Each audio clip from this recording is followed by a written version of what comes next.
கர்நாடக நீர்பிடிப்பு பகுதிகளில் பெய்து வரும் கனமழை காரணமாக ஓசூர் அடுத்த கெலவரப்பள்ளி நீர்த்தேக்க அணைக்கு நீர்வரத்து அதிகரித்துள்ளது. அணையின் நீர்வரத்து வினாடிக்கு 1099 கன அடியில் இருந்து 1124 கன அடியாக அதிகரித்துள்ளது. அணையின் பாதுகாப்பு கருதி அப்படியே 1124 கன அடி நீரும் தென்பெண்ணை ஆற்றில் திறந்துவிடப்படுகிறது.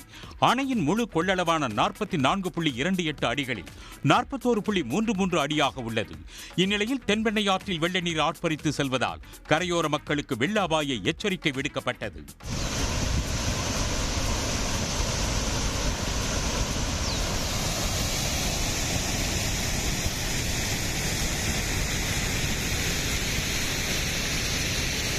கெலவரப்பள்ளி கிராம அணையிலிருந்து நீர் அதிக அளவில் திறந்து விடப்பட்டுள்ளதால் அணையோரம் உள்ள பொதுமக்கள் ஆற்றோரம் செல்லாமல் இருக்குமாறு கேட்டுக்கொள்ளப்படுகிறது.